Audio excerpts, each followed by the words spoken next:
Allez, on va démarrer un questionnaire sur les formes quadratiques à l'agrégation. Ça concernera particulièrement l'agrégation interne, mais ceux de l'agrégation externe peuvent être concernés, hein, peuvent se sentir concernés. Il peut y avoir des questions qui peuvent aussi les perturber tout de même. Ok, on va commencer. Alors, donnez trois exemples de formes bilinéaires symétriques, un en termes de coordonnées, un sur un espace de fonction continue, un sur un espace de matrice carrée. Voilà, donc je vous conseille à chaque fois, hein, vous pouvez stopper, essayer de le faire par vous-même, et puis ensuite, il y a la solution. Alors, là je dis une solution parce que, bon voilà, c'est juste des exemples. Alors, B de xy, alors xy sont dans k puissance n, et c'est la somme des aij, xi, yj.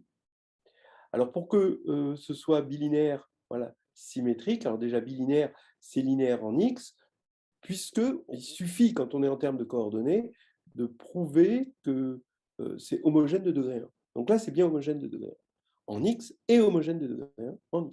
Voilà. Et maintenant, pour la symétrie, il faut que AIJ soit égal à AJI pour être sûr d'avoir quelque chose de symétrique.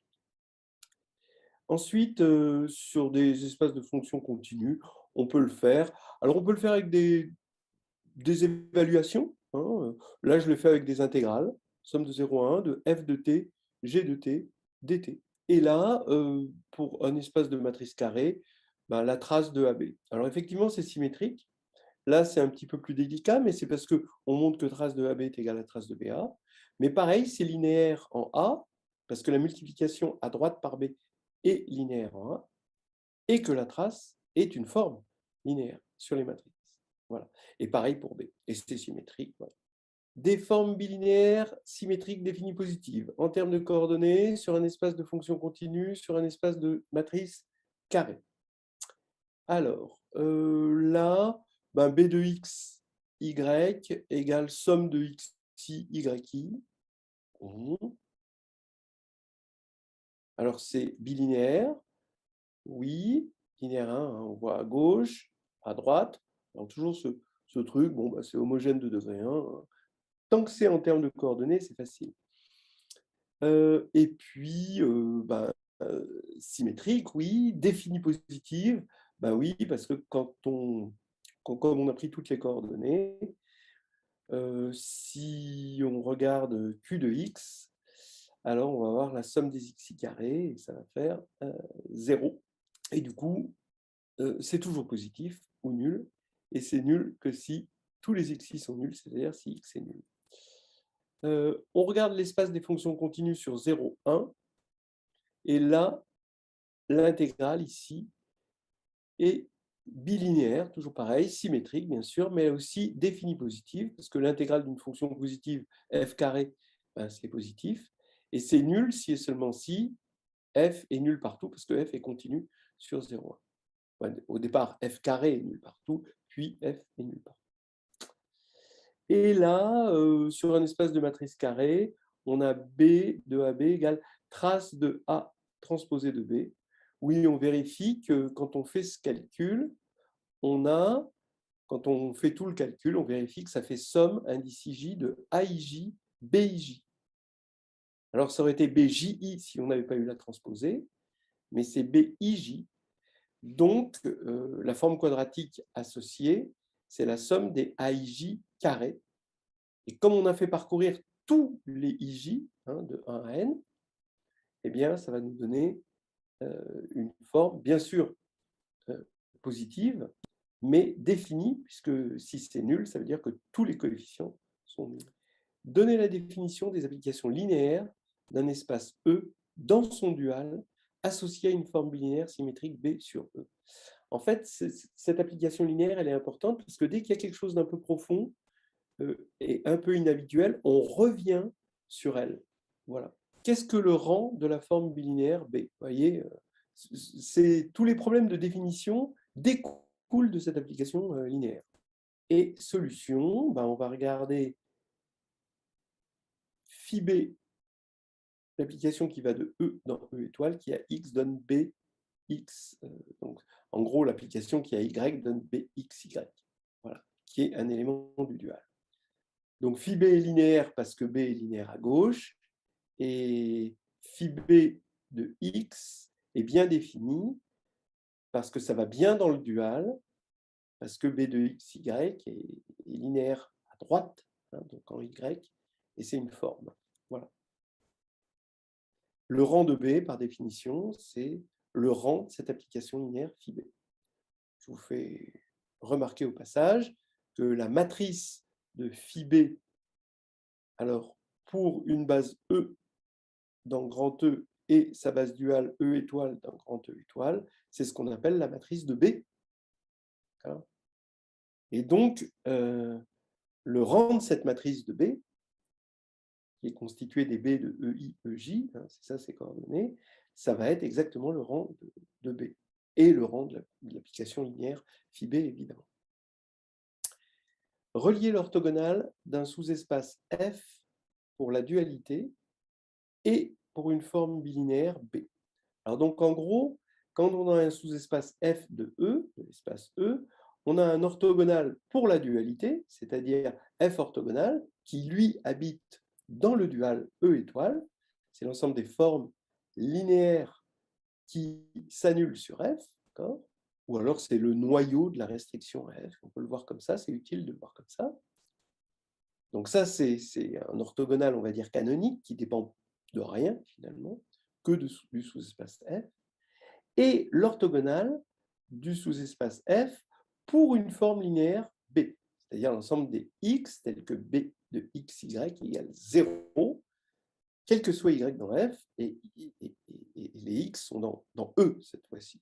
Donc il y en a un qui habite dans E, le dernier là, et le premier qui habite dans E étoile, le dual. Que peut-on en déduire sur la dimension de l'orthogonale de F pour B si B est non dégénéré?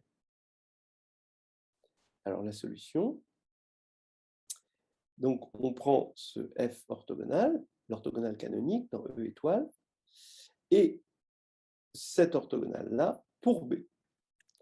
Eh bien, voilà, hein, c'est des questions de cours, après vous pouvez le montrer. Donc cette orthogonale, c'est l'image réciproque de l'orthogonale canonique par phi B. Bon, c'est tout droit, hein, vous pouvez presque montrer tout droit l'égalité sans avoir besoin d'une double inclusion, c'est presque tautologique.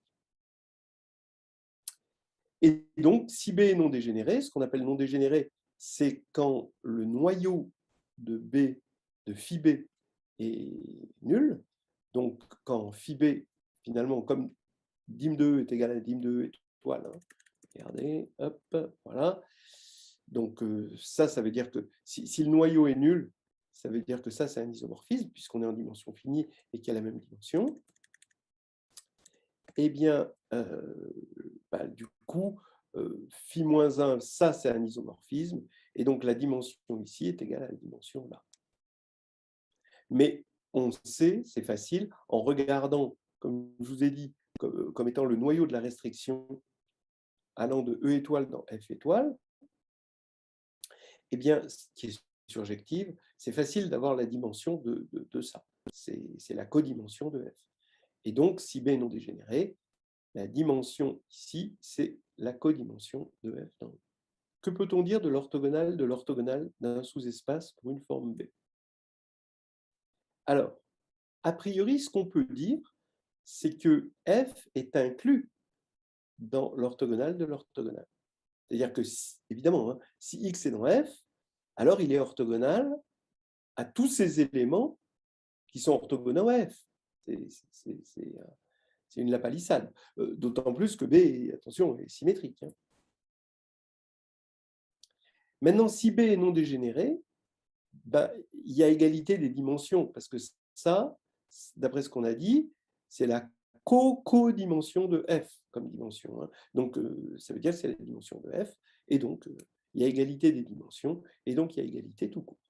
Donc, on peut dire, si B est non dégénéré, qu'on a égalité. Mais si B est dégénéré, vous voyez que non. Alors, par exemple, si F égale 0, bien l'orthogonale, c'est tout, c'est tout E. Tout E est orthogonal pour la forme de B A0, hein, par linéarité.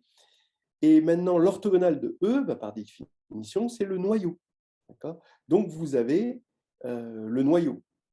Donc, vous étiez parti de 0, vous avez fait l'orthogonale de l'orthogonale et vous êtes tombé sur le noyau. Bon. Alors, en général, hein, on peut montrer que l'orthogonale de l'orthogonale, c'est F plus ker B. Ça ne sert pas beaucoup, je ne l'ai jamais vu vraiment, ni dans un problème d'agrég, d'épreuve, ni vraiment, peut-être que pour l'oral, ce serait bien de le savoir.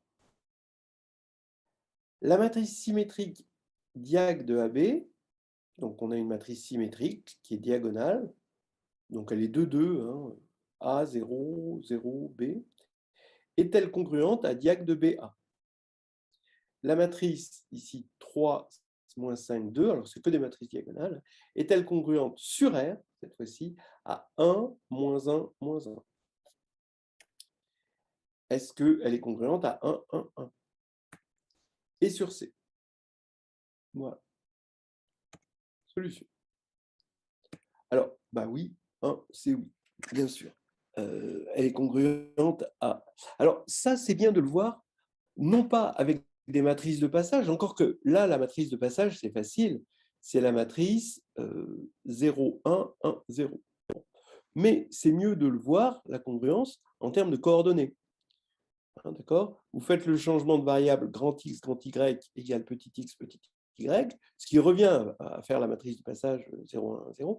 Mais ici, vous avez ax2 plus by2, bah forcément, ça fait bx2, grand x2, plus a, grand y2.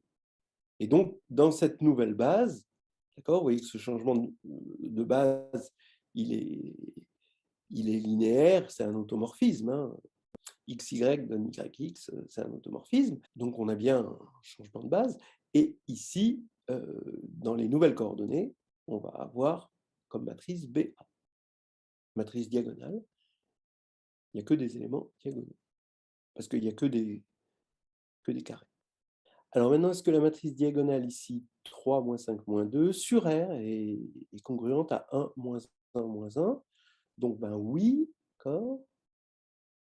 En fait, c'est juste les signes qui comptent, puisque, regardez, on va faire le changement de coordonnées x, y, z égale racine de 3x, racine de 5y, racine de 2z. Donc, vous voyez bien que quand on va écrire, quand on va exprimer q de x, y, z comme 3x2 moins 5y2 moins 2z2, dans les nouvelles coordonnées, ça va être juste grand x2 moins grand y2 moins z2. Et donc, ça va, dans les nouvelles coordonnées, on va avoir la diagonale 1, moins 1, moins 1, et ça va être congruent. Alors là, ça permet d'avoir la signature, évidemment. Alors, à 1, 1, 1, bah non, parce que la signature, ça signe la classe de congruence. Et elle ne peut pas à la fois être de signature 1, 2 et de signature 3, 0. Voilà. D, bah oui, sur C, parce que maintenant, sur C, si le corps de base c'est C, il suffit de poser x, y, z égale la racine de 3x, i racine de 5y et i racine de 2y, ce qui nous permet de rentrer en quelque sorte le moins 1 dans le carré. Tout à l'heure, on a pu rentrer 3 dans le carré, moins 5, ben dans le carré, il ne pouvait pas rentrer, mais 5 pouvait rentrer dans le carré. D'accord? On avait moins 5y2, 5 rentrait dans le carré, mais moins, il est obligé de rester à la porte du carré. Alors que là, on peut rentrer le moins, et on a un i. Ah, là, il faut mettre un z. Oups, pardon. My bad. À quoi sert l'algorithme de Gauss? Peut-il décrire le rang, la signature? Peut-il voir l'orthogonalisation simultanée quand E est muni d'une structure euclidienne? Peut-il voir les valeurs propres? Voilà. Donc, solution. Alors, l'algorithme de Gauss sert à décomposer une forme quadratique en combinaison de carrés de forme linéaire indépendante. Tout est dans le mot indépendante. D'accord? Forme linéaire, oui, c'est-à-dire c'est des combinaisons a priori la forme quadratique, elle est écrite en fonction de formes linéaires, indépendantes, mais pas de carrés. C'est-à-dire il y a des termes non diagonaux. C'est-à-dire qu'il y a des xy, si vous voulez. Et justement, il faut remplacer des xy par des n'importe quoi, pourvu qu'il n'y ait que des carrés, et des carrés de choses de degré 1, homogènes. Voilà, et indépendants. Et ça revient à construire une nouvelle base, c'est-à-dire que ce qui nous arrive, ce n'est pas une base de E au départ. L'algorithme de Gauss va nous imposer une base dans le dual, d'accord? Au moins une partie libre qu'on peut compléter en une base dans le dual. Et ensuite, libre à nous de prendre l'antédual de cette base. Et là, à ce moment-là, on n'a plus qu'une somme de carrés, ce qui fait que ça revient à diagonaliser la matrice de la forme quadratique. Mais attention, on met ça entre guillemets, diagonaliser, parce que la diagonale dépend très fortement du procédé et dépend nettement moins de la classe de congruence. Alors que quand on disait diagonaliser pour la conjugaison des matrices, là, on avait des valeurs propres, en quelque sorte. Alors, le nombre de formes linéaires indépendantes obtenues par l'algorithme de Gauss, c'est le rang. Puisque, finalement, la matrice qu'on va trouver dans la nouvelle base, une fois qu'on a pris l'antédual de ces formes linéaires indépendantes, eh bien, elle va être diagonale et le nombre d'éléments non nuls seront les formes linéaires, le nombre de formes linéaires indépendantes obtenues. Donc, c'est ça. Quand on a une matrice diagonale, forcément, son rang, c'est le nombre d'éléments non nuls dans la diagonale. Et le signe des coefficients, dans le cas réel, donne la signature. C'est bien connu. Maintenant, ça fournit par construction une matrice de passage P, telle que A égale P transposé dP. D'accord ? P transposé dP. C'est-à-dire que, en gros, vous allez avoir une matrice de passage, vous allez avoir une nouvelle base, et dans cette nouvelle base, on va avoir une matrice diagonale. La matrice de Q, ou de B, si vous préférez, de la forme linéaire symétrique, va devenir, cette fois-ci, diagonale. Alors, la matrice de passage, maintenant, eh bien, très très souvent, elle est triangulaire quand on a utilisé l'algorithme de Gauss, sauf si tout d'un coup, on s'est retrouvé avec 0 carré.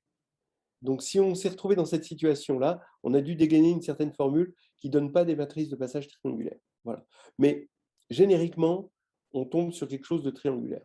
Donc, une matrice triangulaire, en général, elle n'est pas orthogonale. Il y a un théorème qui dit, très simple, hein, qui dit qu'une matrice orthogonale de R, si elle est triangulaire, alors elle est forcément diagonale. Et en plus, diagonale avec des 1 et des moins 1 sur la diagonale.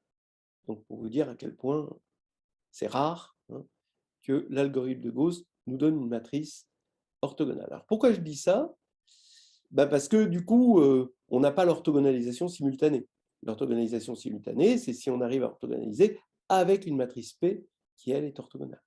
Donc, du coup, on ne peut pas avoir les valeurs propres. Comme elle n'est pas orthogonale, P transposé, c'est différent de P-1. Si ça avait été P-1, on aurait pu dire qu'on voit les valeurs propres de A, évidemment. Sur tout corps de caractéristiques différentes de 2, une matrice symétrique est congruente à une matrice diagonale. Vrai ou faux? Justifié. Solution. Vrai. C'est exactement l'algorithme de Gauss, mais qu'on voit matriciellement. C'est ce qu'on a dit tout à l'heure. Deux matrices carrées au même rang. Sont-elles congruentes? Sur R, point d'interrogation, sur C. Alors, sur R, deux matrices de même rang, mais de signatures distinctes, ne sont pas congruentes, puisque la signature, c'est la marque de fabrique de la classe de congruence. Hein. il y a une bijection entre les classes de congruence et les signatures possibles. Donc, sur R, deux matrices de même rang, mais de signatures distinctes, ne sont pas congruentes. Sur C, elles sont congruentes, oui. Alors, elles sont congruentes. On l'a vu un petit peu tout à l'heure, parce que à partir du moment où elles ont même rang, comme elles sont entre guillemets diagonalisables par congruence, ben, il va y avoir le même nombre d'éléments non nuls sur la diagonale, puisqu'elles ont même rang. Et que le rang, c'est le nombre d'éléments non nuls. Et ensuite, on arrive toujours à se débrouiller, comme on a fait tout à l'heure, pour trouver un changement de base à partir du moment où elles ont le même nombre d'éléments non nuls. La réciproque est vraie, la réciproque est évidente. Si elles sont congruentes, alors elles ont même rang. Ça, c'est toujours vrai. Deux matrices congruentes sont forcément équivalentes, donc ont même rang. Alors, on suppose E de dimension n et Q égale somme de I égale 1 à n de alpha I Li carré. Les Li, c'est les formes linéaires indépendantes. Voilà. Donner une base de E dans laquelle la matrice Q est diagonale. Alors là, toujours, c'est toujours comment on passe de l'algorithme de Gauss qui part d'une expression de Q à quelque chose de matriciel, donc finalement qui va dépendre de la construction d'une base. Alors, les Li, alors on est en dimension n, et là il y en a n. Donc comme les Li sont indépendantes, elles forment une base de l'espace dual. Donc maintenant, on regarde la base antéduale. La base antéduale, c'est la base dans laquelle les Li sont les coordonnées. Donc maintenant, Q s'écrit somme de I égale 1 à n de alpha I xi carré, puisque les xi sont égaux aux Li, ce sont les coordonnées. Voilà. Alors maintenant, au passage, si on n'était pas allé jusqu'à n, mais si on avait du rang R, si on allait jusqu'à R, là, on serait allé jusqu'à R, mais pour construire la base, il aurait fallu compléter la famille indépendante en une base. Et là, ça aurait été pareil, ça aurait continué. Soit P, la matrice de passage de B vers B'. Quelle est la matrice de passage de B étoile vers B' étoile? Alors ça, c'est à bien connaître, ça se démontre, c'est P transposé moins 1. Et vous voyez que quand vous le faites deux fois, vous retombez sur P. C'est-à-dire que ça, c'est typique de quelque chose d'un peu profond dans les espaces vectoriels de dimension finie. C'est ce qu'on appelle le bidual. À chaque fois, on fait deux fois quelque chose, on retombe sur nos pattes. C'est à cause de la bidualité. On a aussi, donc, si on connaît une matrice de passage d'une base du dual vers une autre base du même dual, eh bien, on va avoir, donc, et si on appelle P la matrice de passage, la matrice de passage de l'antédual, le premier antédual vers le second antédual, ça va être encore P transposé moins 1. Comment comprendre en termes de congruence l'identité remarquable, x2 moins y2 égale x moins y vecteur de x plus y. Ça, c'est important de savoir faire ça. Alors, donc, on pose grand X, cette coordonnée, là, c'est la coordonnée x moins y, et grand Y, la coordonnée x plus y. Donc, petit x moins petit y, c'est E1 étoile moins E2 étoile, ça c'est la première coordonnée, c'est la deuxième coordonnée. Et là, c'est E1 étoile plus E2 étoile. Donc, on a ici et là une famille indépendante à deux éléments. D'accord, ça c'est clair que c'est indépendant. Pourquoi c'est indépendant? Parce que quand on regarde cette famille matriciellement, 1, moins 1, 1, 1, d'accord? On a 1, moins 1, j'écris ça en colonne, évidemment, et 1, 1, le déterminant, c'est moins 2. On va supposer qu'on est en caractéristique différente de 2, de toute façon. Et donc, c'est bien différent de 0, et on a l'indépendance. Voilà, sur K2.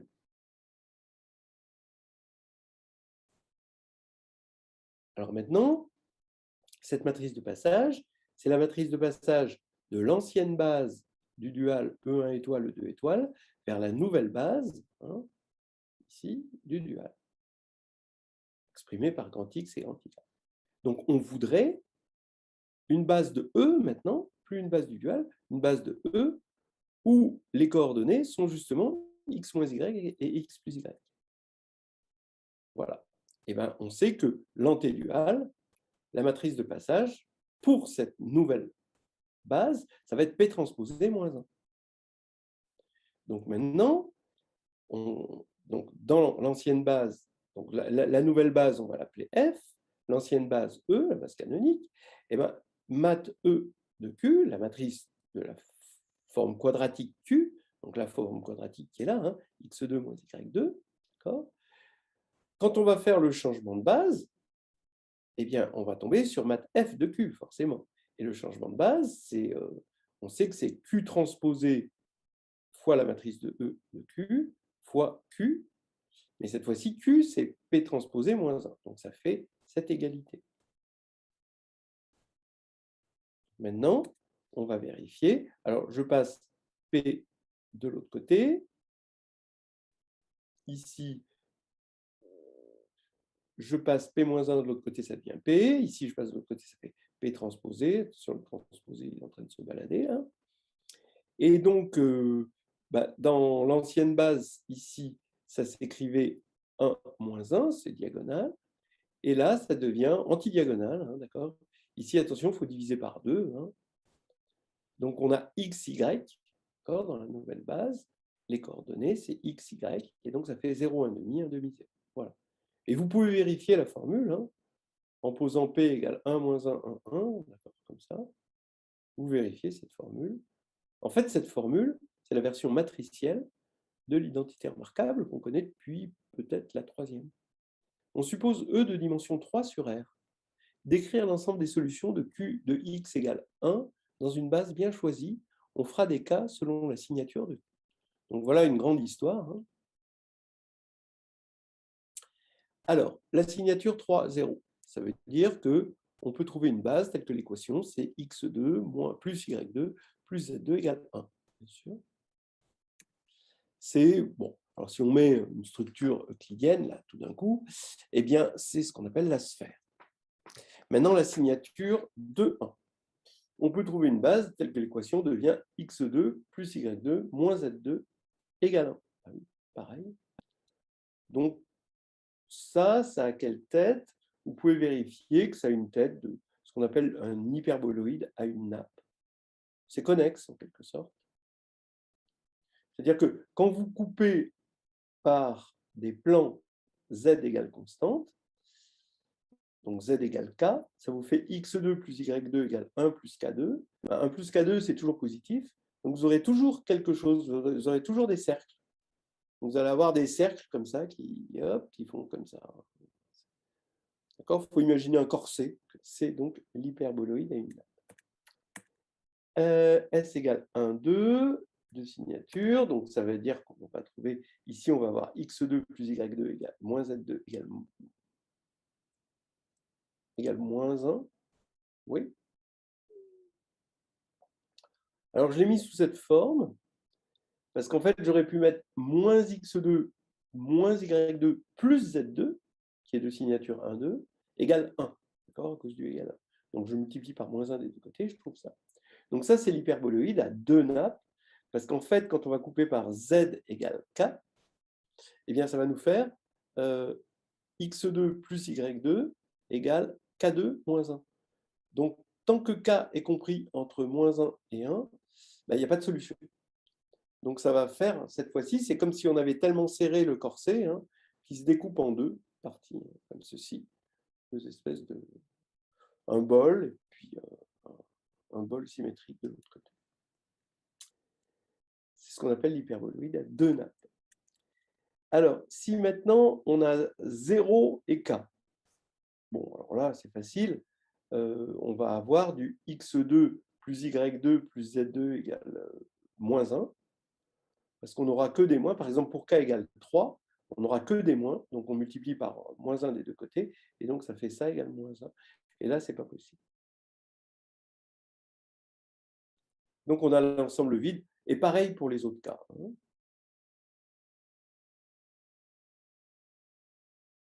S égale 2, 0.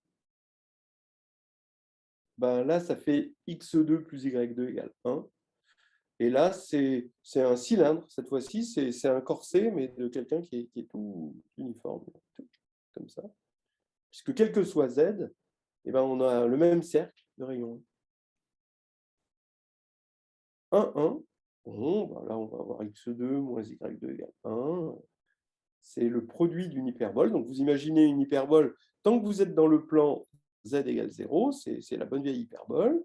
Et puis ensuite, vous avez cette même hyperbole qui va continuer à tous les étages, quoi, quel que soit z. Donc, c'est le produit d'une hyperbole par R, R étant représenté par les variations de z. S égale 1, ben voilà, on a x2 égale 1, x égale 1 ou x égale moins 1. Donc, ça nous fait deux plans parallèles. Voilà, on a fini la première partie du questionnaire et on fera tout à l'heure la deuxième partie du questionnaire où on attaquera Gram-Schmidt, on attaquera l'orthogonalisation simultanée, le théorème spectral, etc. Donc des choses un petit peu plus avancées. Bonjour, donc nous voilà rendus à la deuxième partie du questionnaire sur les formes quadratiques. Là, on va attaquer l'orthogonalisation de Gram-Schmidt et on commence tout de suite. Alors, d'abord, le procédé d'orthonormalisation de Gram-Schmidt concerne-t-il les formes bilinéaires symétriques quelconques, les formes bilinéaires symétriques non dégénérées ou les formes symétriques définies? On peut en choisir plusieurs parmi les trois. Solution. Eh bien, que les dernières, évidemment, il y avait un piège. Donc, ben oui, il faut normaliser. Dans orthonormalisation, il y a norme, voilà. Et donc, il faut diviser par la norme à un moment. Et quand on divise par la norme pour normaliser, ben, la norme doit être évidemment non nulle. Et donc, il faut que la forme symétrique soit définie. Donc déjà, il faut qu'on soit sur R, hein, absolument, et que ce soit donc défini. Alors, défini, ça veut dire que la forme quadratique associée ne s'annule jamais, sauf en 0. Maintenant, si la forme est juste symétrique, alors on peut orthogonaliser, mais pas orthonormaliser. Bon, alors, notons que ce procédé marche aussi dans les espaces hilbertiens, c'est-à-dire que quand on est dans C, on peut continuer ce procédé de Gram-Schmidt. Hein. Mais là, cette fois-ci, il ne concerne plus des formes quadratiques, mais des formes hermitiennes, c'est-à-dire qu'on a... il faut mettre le morphisme bar, Z donne Z bar, dans la machine. Voilà. Soit S une matrice symétrique définie positive. Alors, S, une matrice symétrique définie positive, ça veut dire une matrice carrée, réelle, et la forme quadratique de Rn qui a pour matrice S dans la base canonique, eh bien, elle se doit d'être définie positive. C'est ça la définition. Comment interpréter par une égalité matricielle l'orthogonalisation de Gram-Schmidt de la forme quadratique Q de Rn de matrice S? Voilà, ce qu'on demande ici, c'est de regarder Gram-Schmidt matriciellement. C'est-à-dire qu'il va y avoir une matrice de passage, évidemment, puisqu'il y a une ancienne base et une nouvelle base, tout en gardant la même forme quadratique. Solution. Donc, il va y avoir une matrice de passage qui est triangulaire supérieure. Ça, c'est dans la construction de Gram-Schmidt, qu'on va appeler P. Et dans la nouvelle base, donc a priori S bon, c'est une matrice symétrique, mais une matrice symétrique réelle, voilà, quoi, qui est pas diagonale, qui n'est pas l'identité, qui n'est pas tout ça. Bon, voilà, c'est une matrice S. Et elle va représenter cette forme quadratique. Et maintenant, dans la nouvelle base, eh bien, la forme quadratique va être orthonormalisée par la nouvelle base, c'est-à-dire que la nouvelle matrice, c'est l'identité. L'identité représente parfaitement l'orthonormalisation d'une base. Et donc, ça veut dire que P transposé SP est égal à IN. Donc maintenant, on peut le dire autrement aussi. Si je pose Q égale P moins 1, eh bien, ça veut dire qu'on va avoir une matrice triangulaire supérieure inversible Q, parce que l'inverse d'une matrice triangulaire supérieure reste triangulaire supérieure, est telle que S égale Q transposé Q. Donc déjà, on voit déjà quelque chose de théorique intéressant, hein, que Gram-Schmidt implique que toute matrice symétrique définie positive peut se décomposer. On a une décomposition.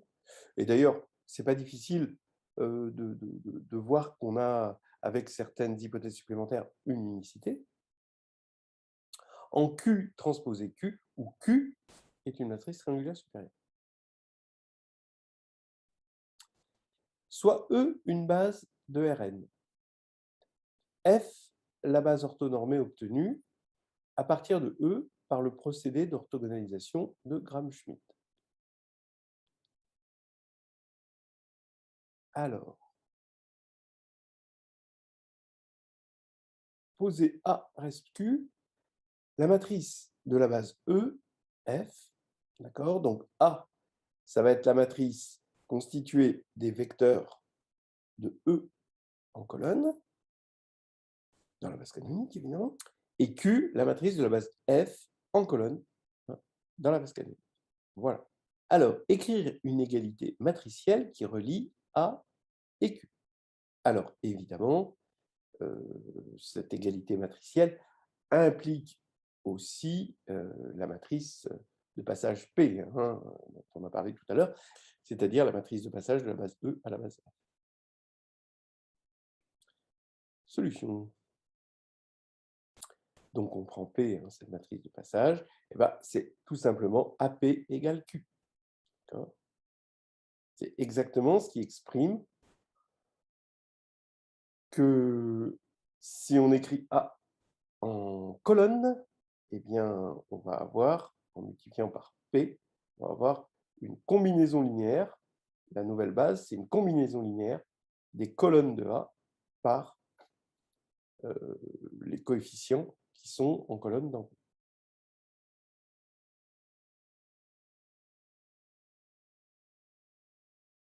Alors maintenant, si on pose R égale P-1, ben on trouve le fameux A égale QR. Alors Q, c'est une matrice orthogonale, puisque F est une base orthonormée, donc Q est une matrice orthogonale, hein, c'est ça, et R, triangulaire supérieur. Alors pareil, on a une décomposition QR. Cette décomposition QR est très utile, par exemple, vous voyez, si vous voulez résoudre des systèmes. Pourquoi? Parce que résoudre un système, ça revient à inverser une matrice, et inverser A, c'est très facile, parce que c'est facile d'inverser Q. Ce Q est orthogonal, donc son inverse, c'est sa transposée, et c'est assez facile d'inverser R, parce que R est triangulaire. En plus, on a une certaine unicité si on suppose que R possède, et c'est le cas pour le procédé d'orthogonalisation de Gram-Schmidt, une diagonale strictement positive. Alors, soit A une matrice symétrique définie positive, N, et I une sous-partie de l'ensemble de 1N. On va appeler AI la sous-matrice extraite de A selon les lignes et colonnes numérotées par I, ce qui veut dire qu'on va juste choisir les lignes numérotées par I et aussi les colonnes numérotées par I. Donc, il faut que ce soit bien le même I pour les lignes et pour les colonnes. La matrice AI est-elle symétrique? Est-elle définie? Est-elle positive? Solution. Ben oui. Les trois maréchals, regardez, Ça ne se fait pas avec des valeurs propres, ça ne se fait pas avec des déterminants. C'est beaucoup plus simple que ça. Pas aller chercher les valeurs propres. Certaines personnes font ça d'expérience. Je sais que certaines personnes tentent les valeurs propres, mais ça, c'est trop difficile. On dit que A est la matrice de la forme euclidienne Q dans la base EI, d'accord? Dans la base canonique. Hein. Et maintenant, tout simplement, A indice I, par construction de la matrice d'une forme quadratique, c'est la matrice de la restriction de Q dans la base EI. Donc ça, on s'en convainc facilement, juste avec les définitions. Maintenant, on est en train de se demander si AI est encore symétrique, définie positive. Mais oui, puisque c'est la matrice de Q, et Q, elle reste euclidienne, hein, ça reste défini positif. Donc, AI est encore symétrique, défini positif. Donc ça, c'est important. Hein. La restriction d'une forme quadratique définie positive à un sous-espace reste définie positive.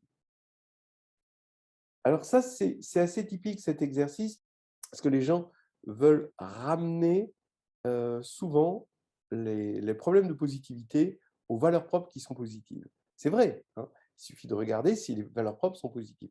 Mais les valeurs propres d'une matrice extraite, c'est très difficile à obtenir à partir des valeurs propres de la matrice de départ.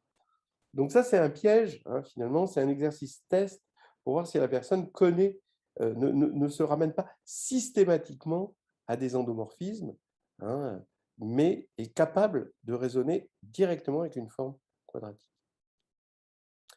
Soit M une matrice carrée réelle. Montrer que M transposé M est une matrice symétrique positive. Ça, c'est assez connu. C'est quelque chose qu'il faut savoir bien faire. Montrer que si M est inversible, alors M transposé M est symétrique défini positif. C'est souvent dans des écrits, hein, c'est une question classique à l'oral aussi. Hein. Solution. Alors, la matrice M transposé M est clairement symétrique. Maintenant, dans l'espace euclidien Rn, on a pour X dans Rn. Alors, regardons X, M transposé MX. Alors là, on est dans l'espace euclidien. Ça, c'est la forme, là, entre les deux angles, c'est la forme bilinéaire, c'est le produit scalaire. X, M transposé MX. Donc, on peut passer le M transposé de l'autre côté, il devient M. Et là, on a la norme au carré de MX, donc c'est positif. Alors, là, hein, on commence à avoir deux formes. Une forme quadratique, finalement, donnée par une matrice symétrique, ici, et une forme euclidienne, le produit scalaire. Et du coup, le lien entre la forme quadratique ici et l'endomorphisme représenté par M transposé M, eh bien, c'est que la forme quadratique, qu'on va appeler Q de X, Q de grand X, associée à M transposé M, eh bien, Q de grand X est égal à X, M transposé M, X. Voilà, entre crochets. Voilà, ça c'est le truc important à savoir. Hein. Maintenant, l'égalité a lieu si et seulement si mx égale 0. Donc là, on a démontré que c'était symétrique positive, mais maintenant, ce n'est pas encore défini positive parce qu'on a l'égalité, puisque ça, c'est la forme quadratique, on a dit, si et seulement si m de x égale 0. Hein, parce que là, on a un produit scalaire. Maintenant, si m est inversible, mx égale 0 implique bien x égale 0. Donc voilà. En fait, on a même un si et seulement si. Hein. C'est-à-dire, si c'est symétrique défini positif, alors elle est inversible forcément, sinon on aurait un noyau. Soit S une matrice symétrique réelle. Montrer que si U et V dans Rn sont deux vecteurs propres de valeurs propres respectives distinctes lambda et mu, bon, pour S évidemment, alors U et V sont orthogonaux pour la forme euclidienne canonique de Rn. Donc, encore un classique qu'il faut savoir faire, mais attention, il ne faut pas utiliser le théorème spectral. Parce que le théorème spectral, finalement, il le dit, entre autres, ça. Donc, si on vous pose la question explicitement, bon, on peut le dire avec le théorème, mais a priori, on veut voir si vous savez le démontrer. Et c'est quelque chose d'assez classique. Solution. Donc, regardez, hein, on démarre de lambda U fois V, hein, U scalaire V. Eh bien, c'est SUV, puisque SU, par définition, c'est lambda U. Et lambda, on peut le sortir. Maintenant, le S, on le passe de ce côté-là, il devient S transposé. Mais la matrice S est symétrique. Donc, ça fait SV. Mais V est vecteur propre pour la valeur propre mu. Donc, ça fait mu V et je sors le mu ici. Et donc, maintenant, j'ai cette égalité lambda UV égale mu UV. Et sur lambda différent de mu. Et ça va impliquer que UV égale 0. Donc, ils sont bien orthogonaux. Voilà, pour la forme euclidienne canonique. C'est la forme euclidienne canonique qui nous permet de dire que quand on a S ici, on va avoir S transposé ici.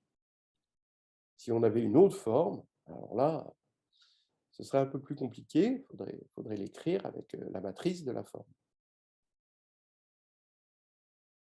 Soit A une matrice symétrique définie positive et B une matrice symétrique.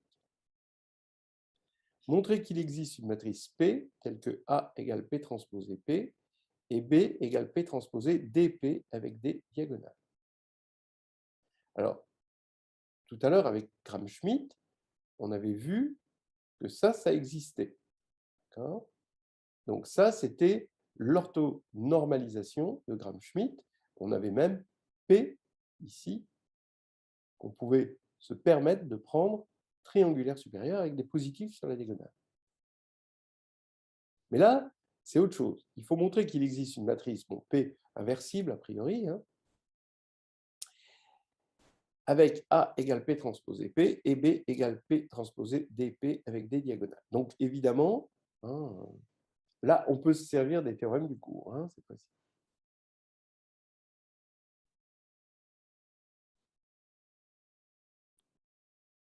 Solution. Bah, c'est exactement en fait, le théorème d'orthogonalisation simultanée. On ne vous demande pas de redémontrer, il est trop dur à démontrer hein, quand même. Donc, l'orthogonalisation simultanée assure qu'il existe une nouvelle base qui est à la fois orthonormée pour la forme B, que j'appelle B indice A, hein, associée à A, et orthogonale pour la forme B indice B. Ça, c'est ce que dit le théorème d'orthogonalisation simultanée. Donc maintenant, si on pose Q égale, si Q, c'est la matrice de passage vers cette base, de l'ancienne base vers la nouvelle base, donc je prends maintenant Q égale P-1 ou P égale Q-1, on va avoir que, bah, comme tout à l'heure avec le procédé d'orthogonalisation de Schmidt, d'orthonormalisation de Schmidt, on va avoir identité égale Q transposé à Q. Hein, hein, j'appelle Q, hein, cette matrice de passage de l'ancienne base vers la nouvelle base. Donc l'ancienne base vers la nouvelle base, bah, évidemment, elle va nous amener vers l'identité, hein, puisque c'est orthonormé pour BA. Et D égale Q transposé BQ, parce que c'est orthogonal pour la forme liée à B. Et donc, on a les formules demandées en posant P égale Q-1 en passant de l'autre côté. Voilà. Une matrice symétrique S et une base de même taille définissent d'une part un endomorphisme phi, d'autre part une forme quadratique Q. Quel est le rapport entre phi et Q? Quel est le rapport entre le noyau de l'endomorphisme phi et le noyau de la forme quadratique Q? Alors, il nous faut une formule entre phi et q, c'est une question de cours, hein, comme d'habitude. Et on a défini, on sait ce que c'est que le noyau d'un endomorphisme, évidemment. Le noyau d'une forme quadratique, eh bien, c'est le noyau de l'application linéaire de E vers E étoile, hein, associé à la forme polaire B de Q. Maintenant, comment on peut relier les deux solutions? Alors, on peut l'écrire comme ça, hein, x transposé Sx, c'est x transposé de Sx, c'est de l'associativité, évidemment. Et ça veut dire, donc là, x transposé Sx, ben, c'est Q de U. Si U est représenté dans la base par la colonne X.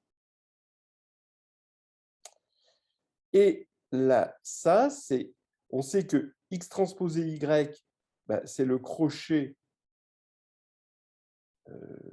UV, où U, c'est X et V, c'est représenté par Y. Donc là, on a X transposé fois phi de U, parce que phi de U est représenté évidemment par Sx. Voilà. Ça, c'est à bien connaître. Et on va faire une petite pause avant d'attaquer la troisième partie. Soit F un endomorphisme de E euclidien et F, grand F, un sous-espace stable par petit f. Est-ce que F orthogonal est stable par petit f? Pouvez-vous donner des exemples où cela est vrai? Ce qui invalide un petit peu la première question. Quelles en sont les conséquences? Alors, solution. Ben non, F, on s'en doute. En fait, F orthogonal est stable non pas par petit f, mais par l'adjoint. Alors, pourquoi? Ben parce que, voilà, hein, on va prendre Y dans F et X dans F orthogonal. Voilà. Et ce qu'on veut montrer, c'est que F étoile de X est encore dans F orthogonal. C'est-à-dire que F étoile de X, scalaire Y, est égal à 0. Mais là, on écrit F étoile de X, Y. Par définition, c'est X, F, ah, attention, c'est pas F de X, c'est F de Y ici, une typo. Maintenant, comme Y est dans grand F et petit f stabilise grand F, ben, petit f de Y, c'est Y ici, appartient à grand F. Donc, on a un élément de F orthogonal ici, on a un élément de F ici. Donc là, c'est fait pour faire 0. Donc, on voit bien que quel que soit Y, ben, F étoile de X, Y est égal à 0, quel que soit Y dans grand F. Donc, F étoile de X, c'est bien dans F orthogonal. Voilà. Alors maintenant, des exemples de petit f où cela est vrai, bah, c'est si par exemple f étoile égale f, bien sûr, mais pas que. Alors, si f est symétrique, là, parce qu'on a f étoile égale f, mais si f est anti-symétrique, parce que f étoile égale moins f, alors vous voyez que f étoile étoile, ça fait, on retombe sur f par définition. Donc, des valeurs propres de l'endomorphisme étoile, ça peut être que 1 et moins 1, parce que étoile est involutif. Donc, il n'y aura que des symétriques et des antisymétriques, mais il n'y aura pas des cas symétriques, en quelque sorte. Il n'y aura pas de cas, par exemple, il n'y aura pas d'application telle que...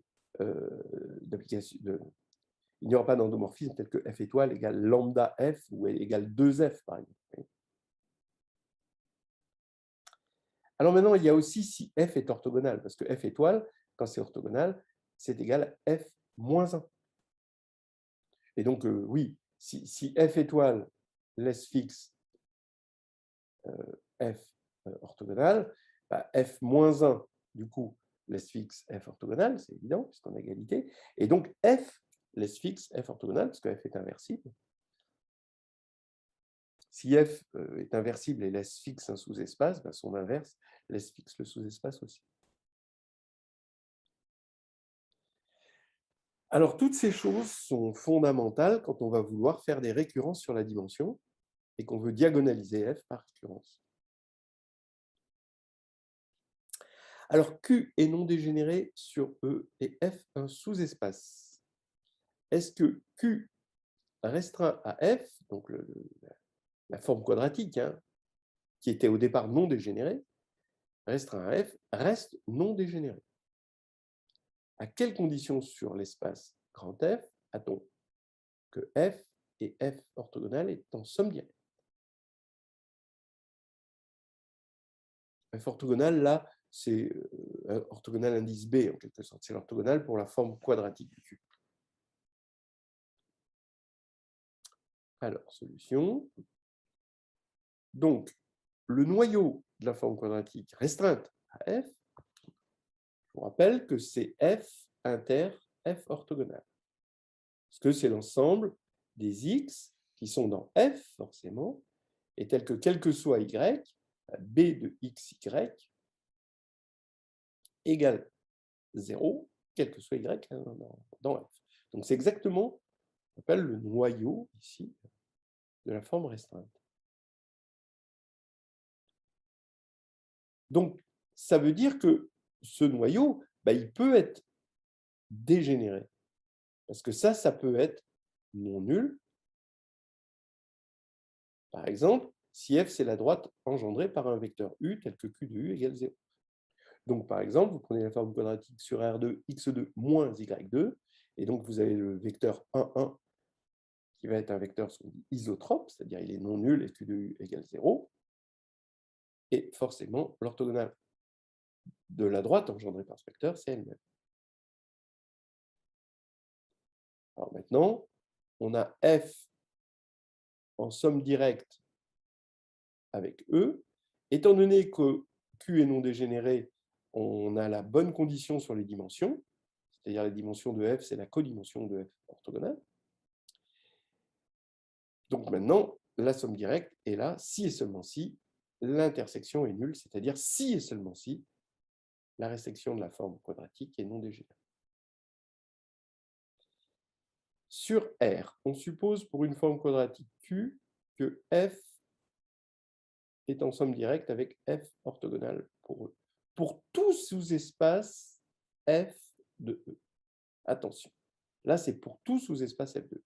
A-t-on Q défini positif? Solution.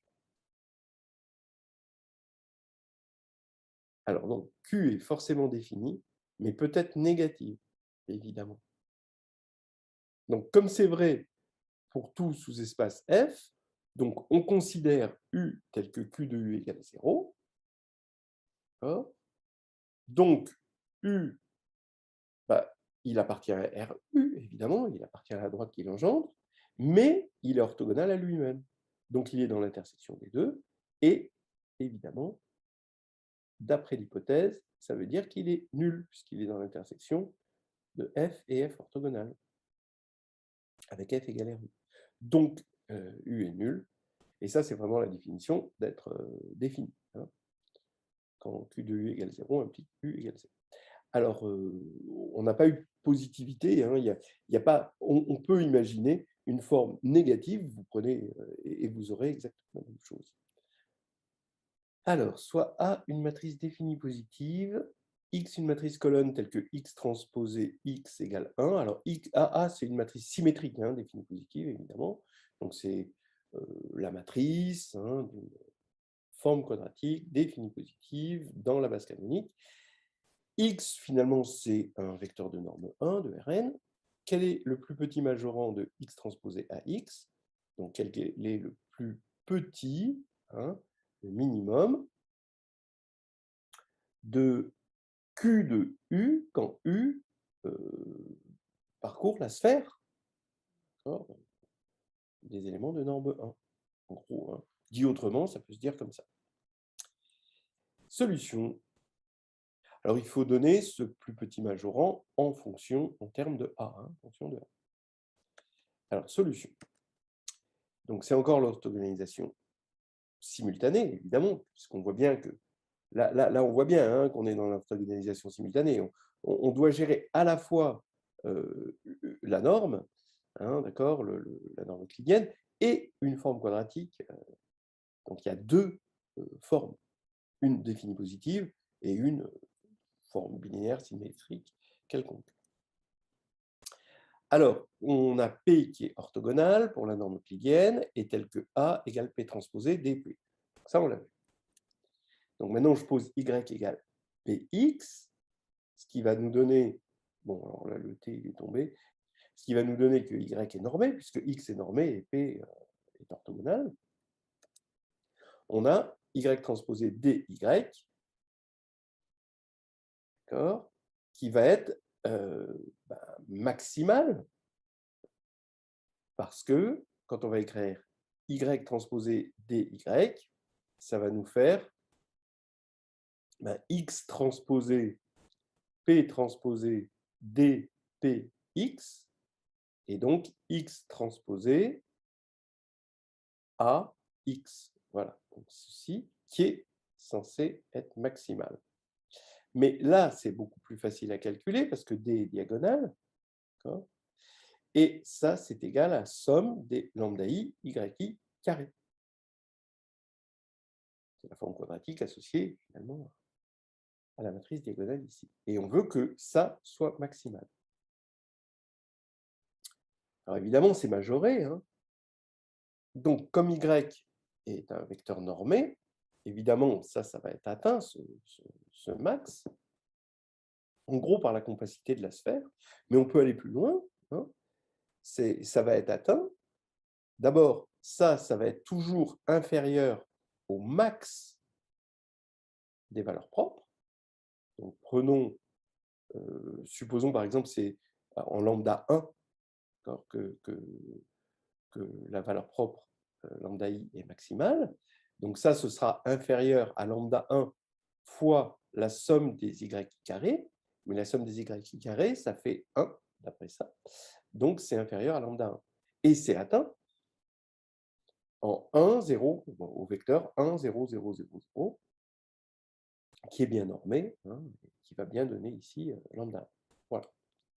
Soit S une matrice symétrique réelle de taille n, PQ sa signature et lambda i ses valeurs propres. Alors, réel, pourquoi les lambda i sont-ils réels et que peut-on dire du signe des lambda i? Donc, l'orthogonalisation simultanée, c'est le théorème spectral aussi. C'est l'autre versant, hein, mais c'est équivalent. On passe de l'un à l'autre et de l'autre à l'un immédiatement. Prouve que S a un spectre réel. Donc ça, c'est vraiment le théorème spectral. Donc, les lambda i sont réels à cause du théorème spectral. Et la matrice symétrique, voilà, diag de lambda 1 jusqu'à lambda n, ça a les valeurs propres, elle est de signature PQ, puisque cette matrice, elle est congruente à S. On a S qui est égal à P, si on l'appelle D, celle-là, S est égal à P fois D fois P moins 1. Mais P est orthogonal, donc S égale P, D, P transposé. Donc, elle est congruente à S, donc congruente à S, ça veut dire qu'elle est de signature PQ. Maintenant, on l'a vu dans la première partie, hein, quand on a une matrice diagonale, sa signature, c'est le nombre d'éléments positifs et le nombre d'éléments négatifs. Alors, strictement positif et strictement négatif. Voilà. Donc, le signe des lambda i, eh bien, il y a P valeurs propres qui sont strictement positives et Q valeurs propres qui sont strictement négatives. Alors, je vous rappelle, cette idée, hein, c'est toujours la même chose, c'est qu'il faut rentrer le lambda dans le x2, dans le carré, pour obtenir la signature, mais le lambda, lui, il ne peut pas rentrer, s'il est négatif, il faut qu'il laisse le moins devant, pour obtenir un 1, un moins 1 ou un 0 si lambda est nul. Et donc, c'est toujours cette formule qui fait tout marcher. Soit A une matrice symétrique définie positive. Comment expliciter une racine carrée de A qui soit elle-même symétrique définie positive?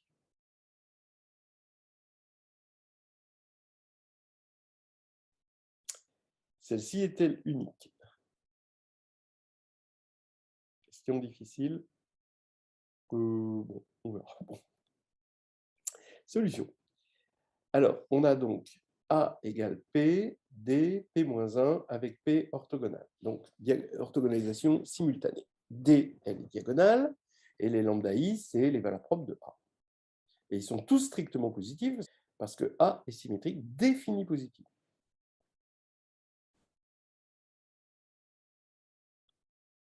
Si on prend delta et que l'on a vu que la signature donnait les signes du spectre. La signature, là, c'est N0. Si on prend delta égale racine, la diagonale des racines de lambda I, puisque les lambda I sont tous strictement positifs, et qu'on écrit B égale P delta P-1, alors on affirme que B est symétrique. Parce que B peut s'écrire aussi P delta P transposé. Je rappelle que P est orthogonal, donc P transposé est égal à P-1. Donc ça, c'est clairement symétrique, parce que quand on prend la transposée, on va obtenir P, delta transposé et P transposé, mais delta transposé, c'est delta, parce que delta est diagonale, donc symétrique. Donc maintenant, on affirme que B est définie positive, et là, c'est parce que toutes les racines qu'on a prises ici sont strictement positives. Donc les valeurs propres de B, c'est évidemment, d'après cette égalité, les racines de lambda I. Donc les valeurs propres de B sont strictement positives parce que c'est des racines carrées. Et donc c'est bien défini positif parce que sa signature, c'est le nombre de valeurs propres positives, donc c'est N.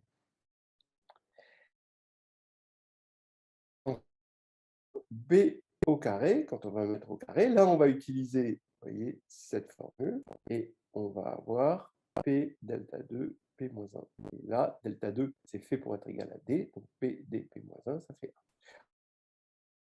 Jongle, d'accord, entre, donc ça c'est typique de la diagonalisation simultanée, hein, on va jongler entre cette formule et cette formule. Elle est symétrique par cette formule. Et ensuite, définie positive, on peut le voir par cette formule aussi. Mais le carré est égal à A grâce à cette formule. Voilà. Allez, c'est terminé. L'unicité, je vous laisse regarder. Bon, c'est dans le chapitre 5 de Histoire hédoniste de groupe et de géométrie. Voilà.